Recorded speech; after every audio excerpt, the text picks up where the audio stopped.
Lu Qin Yang. Lu adalah murid SMP yang bodoh, nakal, bahkan sering diomelin guru. Lu memiliki saudara laki-laki yang bernama Fan Guangqiao. Mereka selalu bersama di sekolah. Di sekolah, Qiao jatuh cinta dengan salah satu murid bernama Jiang. Tetapi sayangnya cintanya bertepuk sebelah tangan. Qiao, Lu juga memiliki wanita yang sejak pandangan pertama selalu menggetarkan hatinya. Wanita itu bernama Ling Yiyao. Yiyao ini adalah wanita yang pemalu, pintar, dan jago main piano. Setiap melihat Yao, Lu selalu diam-diam mencuri pandang agar Yao tidak terganggu. Suatu hari, Yiyao sedang belajar di kelas. Tiba-tiba Lu dan Qiao masuk. Karena Yao adalah orang pemalu, Yao pun bersembunyi di balik tirai. Lu yang menyadari ada Yiyao di sana langsung mendekat ke arah tirai, dan Yiyao pun akhirnya malah kabur dan berlari kencang. Karena terburu-buru, Yiyao pun meninggalkan buku serta Walkman miliknya. Lu pun akhirnya mau ngambil Walkman itu. Tidak menyia-nyiakan kesempatan, Lu menggunakan alasan mengembalikan Walkman untuk bisa berkenalan dengan Yiyao. Tidak hanya itu, untuk pertama kalinya, Lu memutuskan untuk membuat surat. Di kelas, Yiyao melihat ada sepucuk surat yang berjudul "Aku Ingin Bersamamu". Saat Yiyao membaca surat itu, ternyata surat itu dari Lu yang mengatakan bahwa sejak bertemu Yiyao, hari-hari Lu terasa sangat indah. Yiyao membaca surat itu sambil tersenyum-senyum, dan mulai saat itu, dia sering memperhatikan Lu. Beberapa hari kemudian, Yiyao mengajak Lu bertemu di atap sekolah. Membaca pesan itu, Lu sangat senang hingga dia berlari secepat mungkin agar segera bertemu dengan Yiyao. Yiyao yang gak sabar juga ingin bertemu Lu. Setelah kelas berakhir, dia langsung berlari hingga dia menabrak guru yang membawa globe. Bu guru tersebut langsung mengambil surat yang jatuh. Karena di sekolah dilarang pacaran, ibu guru menghukum Lu untuk membuat klarifikasi surat cinta yang dia buat untuk Yiyao. Klarifikasi itu disiarkan di TV sekolah, dan akhirnya seluruh siswa tahu bahwa Lu menyukai Yao. Seharusnya melihat ini, Lu merasa malu. Tetapi karena cinta memang bisa mengubah orang menjadi bodoh, di sela klarifikasinya itu, Lu masih sempat-sempatnya menggoda Yao. Dan dia berjanji akan membahagiakan Yao selamanya. Mendengar itu, Bu Guru makin kesal dan menanyakan apakah Lu menyesali perbuatan ini. Namun, Lu pun menjawab, "Cie." Dan sejak kejadian itu, Lu dan Yao pun akhirnya berpacaran. Sekarang sudah genap 1516 hari Lu dan Yiyao berpacaran. Sekarang Lu sudah bekerja sebagai kuli bangunan. Walaupun Lu bodoh, miskin, dan hanya kerja sebagai kuli, Yiyao tetap mencintai Lu apa adanya. Alasannya simpel, karena Lu memberikan cinta yang tulus untuk Yiyao. Bener kata orang kalau cinta itu buta. Pada tahun ini, Lu dan Yiyao sudah merencanakan untuk menikah. Karena sadar Lu miskin dan tidak memiliki harta warisan yang melimpah, Lu bekerja mati-matian, siang dan malam hingga hujan badai pun tetap dia lalui demi bisa mewujudkan mimpi untuk hidup bersama Yiyao. Mimpi inilah yang membuat Lu selalu bersemangat walaupun hanya kerja sebagai kuli bangunan. Sore ini, Yiyao dan Lu sedang berbincang di pinggir pantai. Yiyao ingin mengenalkan Lu kepada ibunya. Mendengar itu, Lu langsung bersemangat dan sangat senang karena di situ Lu tahu bahwa Yiyao serius ingin menikah dengannya. Malam pun tiba. Lu sedang makan malam bersama Yiyao dan juga ibunya. Lu mencoba SKSD dengan calon ibu mertuanya itu. Lu pun mencoba menarik perhatian ibu Yiyao dengan menceritakan kisah cinta Lu dan juga Yiyao. Akan tetapi, semua cerita Lu tidak ditanggapi. Bahkan ibu Yiyao malah mengusir Lu untuk segera pulang dengan alasan sebentar lagi akan turun hujan. Saat di ruang tamu, Lu tidak sengaja mendengar Ibu Yiyao yang mengatakan bahwa Lu tidak memiliki masa depan karena dia miskin dan hanya bekerja sebagai kuli bangunan aja. Yiyao juga dilarang untuk menikah dengan Lu karena Lu pasti akan membuat Yiyao menderita seumur hidup. Mendengar itu, Lu langsung pergi tanpa pamitan. Di sepanjang jalan, Lu merenung. Walau bagaimanapun omongan Ibu Yiyao ada benarnya juga. Lu tidak memiliki apa-apa tetapi berani-beraninya ingin menikahi anak orang yang dibesarkan dengan penuh kasih sayang. Saat sedang melamun, tiba-tiba dia melihat Yiyao berlari mengejar Lu. Yiyao langsung naik ke bus dengan baju yang basah kuyup. Seketika Lu pun memeluk sang kekasih hingga tak sadar Lu menangis. Begitu berat untuk mempertahankan cinta mereka. Walaupun tidak dapat restu dari ibunya Yiyao, tetapi Yiyao tetap mencintai Lu.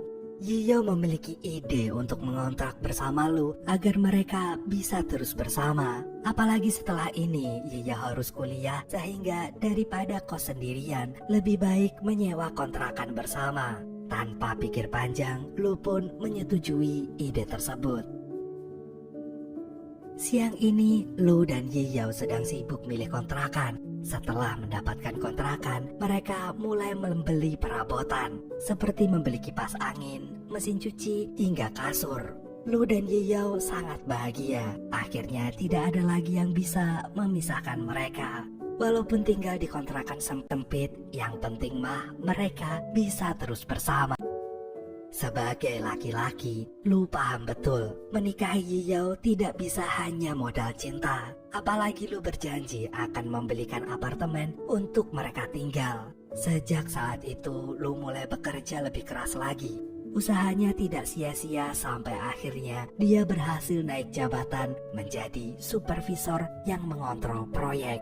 Dan benar saja, sejak dia naik jabatan, Lu bisa menabung lebih banyak lagi. Malam ini, Lu, Qiao, Yiyao, dan Qian sedang minum bersama. Qiao yang sudah lama naksir Qian tidak henti-hentinya mencuri pandang. Sad boy satu ini menyadari betul cintanya bertepuk sebelah tangan. Tetapi Qiao tetap berusaha untuk mendapatkan hati wanita tersebut. Saat Yiyao sedang mengantarkan Qian pulang, Qiao mengatakan bahwa ia iri dengan Lu yang bisa mendapatkan wanita seperti Yiyao. Selain cantik, Yiyao bisa menerima Lu apa adanya. Kesibukan Lu menjadi supervisor membuatnya sering lembur. Lu juga mulai tidak pulang dan menginap di tempat kerjanya. Karena kesibukannya itu membuat Lu dan Yiyao jarang ketemu. Yiyao terlihat murung dan sangat kesepian. Malam tahun baru pun tiba. Lagi-lagi karena Lu sibuk kerja, Yiyao akhirnya pergi bersama temannya ke klub. Karena kecantikan Yiyao terus digoda oleh seorang pria. Karena dia risih, akhirnya memutuskan untuk pergi. Tetapi saat di perjalanan, Yiyao menyadari ada yang mengikutinya. Sontak dia lari sekencang-kencangnya. Di sisi lain, Lu yang sedang sibuk dengan pekerjaannya tiba-tiba mendapat telepon dari Yiyao yang mengatakan dia diikuti oleh seseorang. Seketika Lu pun berlari untuk menjemput Yiyao. Tetapi tiba-tiba dari arah belakang Yiyao datang dengan muka bahagia karena berhasil menjahili kekasihnya. Lu masih kesal dengan Yiyao. Bagaimana tidak, Lu benar-benar takut setengah mati jika Yiyao kenapa-kenapa. Melihat Lu yang terus diam, Yiyao pun mencurahkan unek-uneknya. Yiyao kesal ditinggal Lu bekerja terus-menerus. Yiyao pun mengatakan bahwa aku tidak menginginkan hartamu, tetapi aku ingin kamu selalu ada di dekatku. Mendengar itu, Lu memeluk Yiyao dan meminta maaf. Lu mengatakan kerja keras ini dia lakukan agar bisa memberikan kebahagiaan yang seutuhnya untuk kekasihnya, yaitu Yiyao. Malam itu, Lu dan Yiyao menghabiskan tahun baru bersama. Lu mengajak Yiyao mengelilingi tempat kerjanya dan mereka pun bercanda dan tertawa melepas rindu karena udah lama tidak bertemu. Lu dan Yiyao merasa dunia begitu sempurna saat mereka bersama, seperti dunia terasa hanya milik mereka berdua.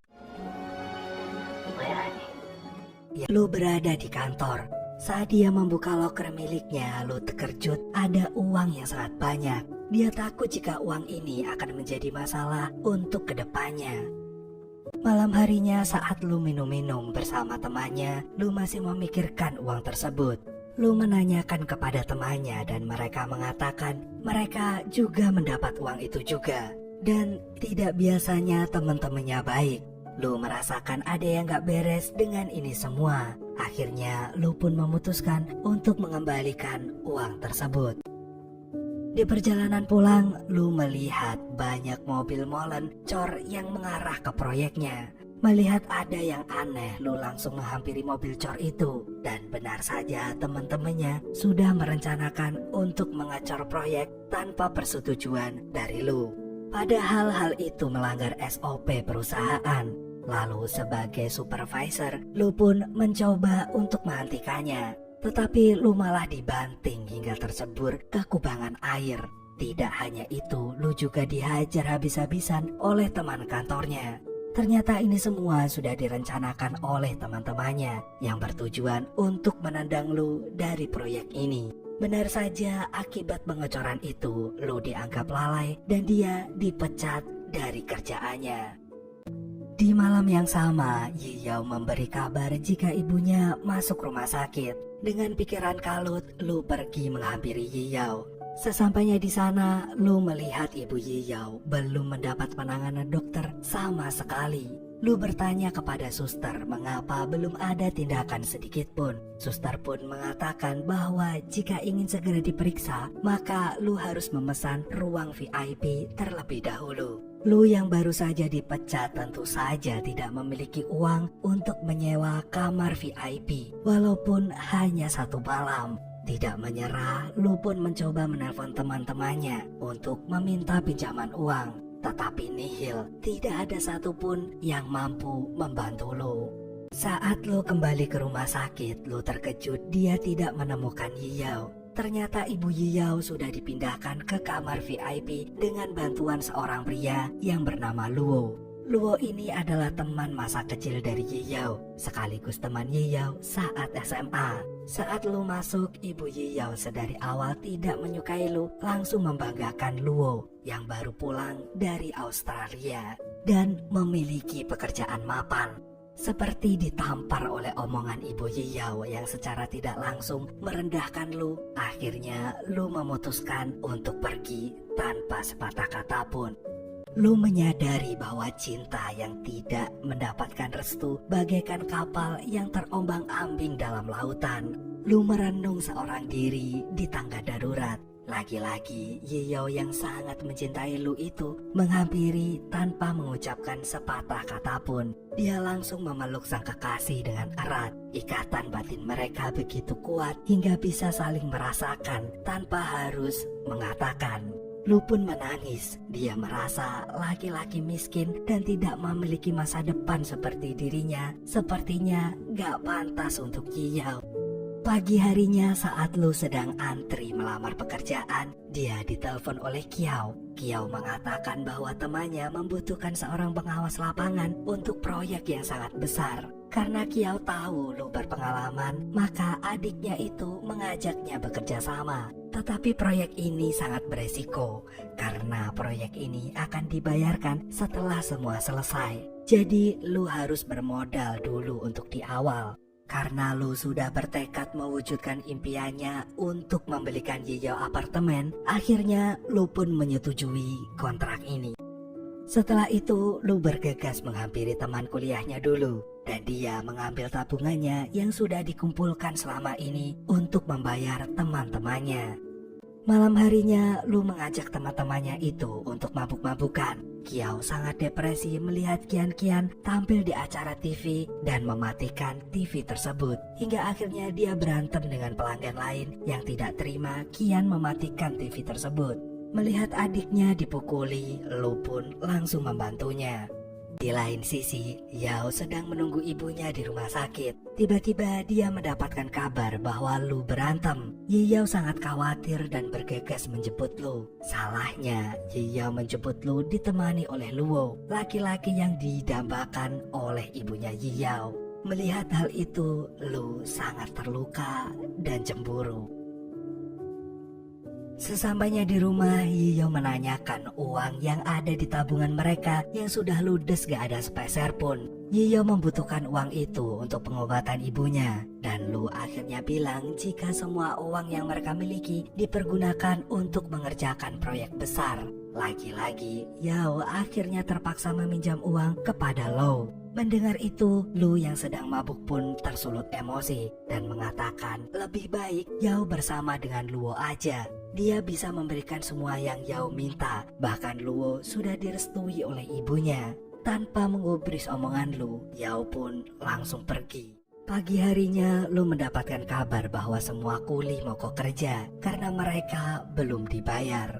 Tentu Lu terkejut, pasalnya Lu sudah memberikan uangnya kepada Kiao untuk dibagikan ke semua pekerja. Lu yang sedang diterpa banyak masalah pun langsung menghampiri Kiao. Lu menanyakan di mana uang yang telah dia berikan. Dengan menyesali perbuatannya, adiknya itu pun mengaku uang tersebut sudah dia pakai untuk membelikan cincin berlian untuk Kian-Kian agar Kian-Kian mau menikah dengan Kiao. Mendengar kebodohan sang adik, Lu marah besar. Tetapi dia tidak bisa menghajar adiknya itu karena bagaimanapun Kiao adalah adik kandungnya sendiri. Semua cobaan ini datang bertubi-tubi. Mulai dari cintanya yang gak direstui, teman-teman kerjanya yang tega menendang Lu dari pekerjaan, ibu Yao yang terus-menerus menjodohkan Yao dengan Luo, dan sekarang proyek yang dia pertaruhkan dengan seluruh sisa tabungan yang dia miliki malah dikhianati oleh adiknya sendiri. Dunia ini terasa sudah hancur lebur, tetapi Lu harus bisa menahan ini semua demi Yao. Saat pulang ke rumah, Lu mencoba untuk tidak menunjukkan kesedihannya di depan kekasihnya. Tetapi apesnya, Yao malah menanyakan mengenai rencana pernikahan mereka. Lu bukannya tidak ingin menikahi Yao, tetapi masalahnya saat ini sudah tidak memiliki tabungan sepeser pun. Jika tidak punya uang, bagaimana dia bisa memberikan kehidupan yang layak untuk kekasihnya? Lu takut jika omongan ibu Yao benar. Jika Yao terus dengan Lu, Yao akan menderita seumur hidupnya. Dan detik itu juga Lu berpikiran untuk meninggalkan Yao agar Yao bisa bahagia dengan Luo. Beberapa hari kemudian, Lu mendatangi pamannya untuk minta kerjaan. Pamannya pun menawarkan proyek pembangkit listrik tenaga angin dengan gaji yang lumayan besar. Bahkan dari proyek ini, Lu bisa menutupi seluruh kebangkrutan dari proyek sebelumnya. Tetapi jika Lu mengambil proyek ini, resikonya dia harus meninggalkan Yao karena proyek ini dilakukan di Xinjiang dan membutuhkan waktu bertahun-tahun untuk pengerjaannya. Lu sangat bimbang, dia yang gak bisa mewujudkan impiannya untuk memberikan apartemen kepada Yao dan gak bisa membahagiakan Yao. Dengan berat hati, akhirnya menyetujui proyek itu. Lu pergi bukan karena dia tidak cinta, tetapi Lu sadar kebahagiaan Yao lebih penting di atas segalanya. Keesokannya, Lu berangkat menuju Xinjiang tanpa memberitahu Yao karena Lu yakin Yao pasti akan sedih dengan keputusannya.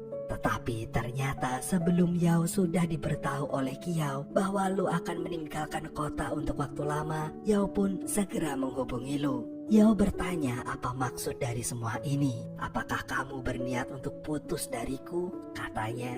Mendengar itu, Lu mencoba untuk menahan air matanya dan Lu pun menjawab, maafkan aku Yao, kita harus mengakhiri hubungan ini.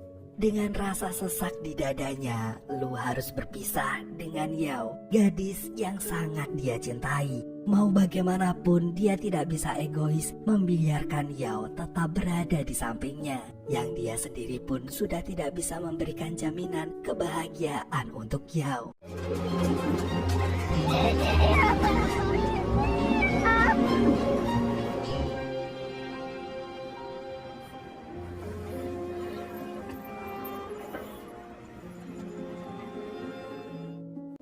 Saat ini Yao sudah selesai kuliah.